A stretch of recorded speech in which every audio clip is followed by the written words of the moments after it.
అంటే జీవో 39కు వ్యతిరేకంగా అఖిలపక్ష కమిటీ ఏర్పాటై మొత్తం టీడీపీ, కాంగ్రెస్, కమ్యూనిస్టులు ఇక అన్ని పార్టీలు ఏకమై గవర్నర్కి ఫిర్యాదు చేయడం ఇవన్నీ కూడా జరిగాయి.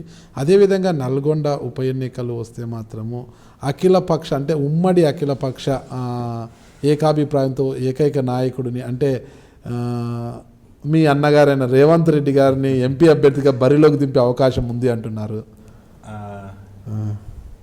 రేవంత్ అన్న ఎన్నికలు నిల్చున్నా కూడా ఆటోమేటిక్గా ఆ ఎన్నికలకు ఒక ప్రత్యేకత వస్తుంది. ఇప్పుడున్న రాజకీయాలు అవకాశాలు కూడా చాలా పెద్ద ఎత్తున మెరుగవుతాయి. తెలంగాణలో ఇప్పుడు ఆయనకు ఆ ఇమేజ్ ఉంది. కానీ అది సాధ్యం అవుద్దా, అసలు అది కరెక్ట్ స్ట్రాటజీ అయినా, రేపు అన్ని పార్టీలు కలిసి వచ్చి ఆయనను పెడతాయా, ఇవన్నీ ఆలోచనలకు నేను సమాధానం చెప్పలేను కదన్నా. మరోవైపు చూసి ఉత్తమ కుమార్ రెడ్డి గారిని విభేదిస్తున్న కోమటిరెడ్డి బ్రదర్స్ ఒకవైపు బీజేపీకి దగ్గర అవుతున్నారు, మరోవైపు టీఆర్ఎస్కి దగ్గర అవుతున్నారు. ఈ ఉప ఎన్నికలిగిన వస్తే కోమటిరెడ్డి రాజగోపాల్ రెడ్డి గారు ఎంపీ అభ్యర్థిగా బరిలో దిగే అవకాశం ఉందంటున్నారు. ఇదే జరిగితే ఎలా ఉంటుంది? ఇప్పుడు ఇన్ని రోజులు వెంకన్న రాజగోపాల్ అన్న కొట్లాడింది కూడా వాళ్ళకి వ్యతిరేకంగానే. మేము స్టేట్మెంట్లు ఇచ్చినా, కొట్లాడినా, కత్తులు తీసి నూరినా కూడా వాళ్ళకి వ్యతిరేకంగానే నూరినాం. నాకు గట్టి నమ్మకం ఉందన్న వాళ్ళు టీఆర్ఎస్లోకి పోరని, బీజేపీలోకి పోకూడదని కూడా కోరుకుంటున్నాను. టీఆర్ఎస్లోకి అయితే పోతే వాళ్ళ మీద ఉన్న క్రెడిబిలిటీ ప్రజలకు ఏదైతే ఉందో ఉంది. వాస్తవానికి వెంకన్న రాజగోపాల్ అని అంటే కొంచెం ఆ క్రెడిబిలిటీ ఉంది, గట్టిగా ఉంటారు, మాట మీద ఉంటారని. ఆ క్రెడిబిలిటీ మాత్రం దెబ్బతింటుంది. మీరు ఎంతమంది సంతానం? మేము ముగ్గురం అన్న. నేను పెద్దవాడిని, నా తర్వాత మా తమ్ముడు కన్నా, కౌశిక్, దాని తర్వాత కళ్యాణ్. కన్నా అంటే కౌశిక్, కౌశిక్, కళ్యాణ్, ముగ్గురికి పెళ్ళిళ్ళనే? ఇద్దరికి అయింది. నాకు మా ఇంకా చిన్నోనికి పరిగెత్తుతున్నాడు. ఎంత దూరం పరిగెత్తుతాడో. ఏం చేస్తున్నాడు? ఇద్దరు కూడా వ్యాపారాలు చేస్తారు. ఇద్దరు వ్యాపారాలు. ఏం వ్యాపారాలు అంతా? మా తమ్ముడు రెండో తమ్మునికి ఏమో మైనింగ్ చేయాలని ఇంట్రెస్ట్. వాళ్ళ పార్ట్నర్స్ ఉన్నారు. బళ్ళారి మైనింగ్ ఆయనకి అదేం లేదన్నా, చిన్న మైనింగ్. నాకేదో పాపం ఒడిశాలు పడి తిరుగుతుంటాడు. ఇక్కడ ఏం లేదు. ఒడిశా అటేదో ఛత్తీస్గఢ్ అని తిరుగుతుంటాడు. Advertising agency, online advertising agency ఒకటి ఉంది. సో దాంట్లో బాగా ఎస్టాబ్లిష్ అయినాడు. మా చిన్న తమ్ముడు మా బ్రదర్, మా రిలేటివ్స్తో పాటు ఫార్మా కంపెనీ ఒకటి ఎస్టాబ్లిష్ చేసాం. ఆ వ్యవహారాలన్నీ చూస్తుంటాడు.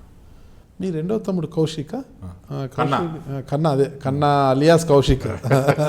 కౌశిక్ బాగా కోపిస్టీ అంటుంటారు, బాగా ఎప్పుడు కోపడతారు. నేను సరిపోలేదు, ఇంకా ఇప్పుడు కొత్తగా వాళ్ళ మీద కూడా ఎందుకన్నా. అవునా? సినిమా వాళ్ళతో బాగా పరిచయాలు ఉన్నాయి అంటుంటారు. ఏమన్నా సినిమా తీస్తారా? ఏమన్నా సినిమా వాళ్ళతో పరిచయాలు ఉన్నాయి ఆయనకి. బాగా సినిమాలో పరిచయాలు అంటారు. సినిమాలతో హీరోగా సినిమా తీయడం కానీ ప్రొడ్యూస్ చేయడం కానీ. పాపం వానికి ఏదో అట్లా పరిచయం అయ్యిండ్రు, పరిచయం ఉండిపోయింది అట్లే. ఎలా ఉంటుంది మీ ముగ్గురు అన్నదమ్ముల యొక్క అనుబంధం? ఎలా ఉంటుందని నేను బాగానే ఉంటుందని చెప్తారు. అంటే ఎలా రిలేషన్? అంటే ఓపెన్ మైండెడ్ అంత ముగ్గురు ఏదైనా డిస్కస్ చేసుకుంటారా? చేస్తాం కూడా, డిస్కస్ చేస్తాం. వాళ్ళ ఒపీనియన్స్ కూడా గట్టిగా ఉంటాయి. నేను చెప్పినట్టు కాకుండా వాళ్ళు కూడా గట్టి ఒపీనియన్స్. రాజకీయంగా మీకు సపోర్ట్ చేస్తుంటారా? 100% చేస్తారు. వాళ్ళ అభిప్రాయాలు చెప్తారన్న, ఇట్లా చేస్తే బాగుంటుంది, అట్లా మాట్లాడంటే బాగుంటుంది, ఆయన అట్లా చేసి ఇట్లా చేసాడు, మనం కూడా చెప్తుంటాం రాజకీయాలు ఇట్లా కాదురా, అట్లా ఇది కాదు నేర్పిస్తాం. ఇంకా చివరిగా అతి చిన్న వయసులోనే రాజకీయ అరంగేట్రం చేశారు. తల్లికి చేదోడు వాదుడుగా ఉండాలని రాజకీయాల్లోకి వచ్చానంటున్నారు. ఆ ఉద్దేశంతో వచ్చిన మీరు ఎలాంటి లక్ష్యంతో ముందుకు పోవాలనుకున్నారు? అసలు మీ భవిష్యత్తు లక్ష్యం ఏంటి? మీరు నా రాజకీయ ప్రస్థానం, రాజకీయ ఆలోచన మొదలైంది ముమ్మాటికి మా అమ్మగారి యొక్క రాజకీయాల్లో చేదోడు వాదోడుగా ఉండాలా, ఆమెకి సాయంగా ఉండాలని మొదలుపెట్టిన రాజకీయ జీవితం లాస్ట్ వరకు కూడా మా అమ్మ పై చేయిగా ఉండాలని ఒక కోణంలో పనిచేస్తూ, నాకంటూ నేను తెలంగాణ రాజకీయాల్లో ఒక సపరేట్ ఐడెంటిటీగా ఎదగాలనే ఒక ఆలోచన నాకు ఉందన్న. అది దేవుడు నిజంగా దయగా అనిస్తే, తెలంగాణ ప్రజలు, ఆ పైన మా ప్రాంతం, మా నియోజకవర్గం ప్రజలు కూడా దయగా అనిస్తే, అదే ఒక దారిలో నేను నడుస్తాను. తెలంగాణలో ఒక 20 సంవత్సరాల తర్వాత ఫలానా కార్తీక్ అంటే ఒక పొలిటికల్ పర్సనాలిటీ అనే స్థాయికి ఎదగాలని నా కోరిక. ఏదో ఒకసారి ఎమ్మెల్యే, ఎంపీ కావడం చాలా సులువు నాగరాజన్న. నేను మొన్న ఎమ్మెల్యేకి చేసింటే నేను ఈజీగా గెలిచేవాడిని. బహుశా మీకు ఆ విధంగా ఆలోచన చేసి ఉండకపోవచ్చు.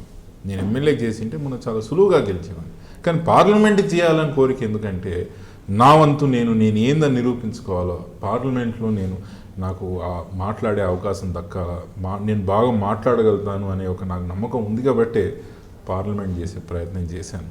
ఒకసారి ఎమ్మెల్యేనో ఒకసారి ఎంపీనో కావాలో ఒకసారి మంత్రిగా కావాలన్న కోరిక లేదు. అలా ఆలోచన ఉండింటే మీరు చెప్పిన ఇవన్నీ కూడా వస్తాయి. నా వంతు నేను రాజకీయాల్లో తెలంగాణ రాజకీయాలను ఎంతో అంత మార్పు తీసుకురావాలా, ప్రభావితం చేయాలా అనే ఒక దూరపు ఆలోచనతో ఉన్న వ్యక్తిని నేను. మీరు చూస్తున్నారు ఐ డ్రీమ్ న్యూస్ని. మీరు చూస్తున్నది ఐ డ్రీమ్ న్యూస్. అంటే కళలని నిజం చేస్తూ ప్రజలకి నిజాలని కళల ద్వారా తీసుకొచ్చే ఐ డ్రీమ్కి మై బెస్ట్ విషెస్. మీరు చూస్తున్నది ఐ డ్రీమ్ న్యూస్. మీరు చూస్తున్నారు I dream channel. For more videos, please subscribe I Dream. మరిన్ని వీడియోల కోసం ఐ డ్రీమ్ని సబ్స్క్రైబ్ చేయండి. Please subscribe I dream. And I'm very much satisfied with the way interview went on.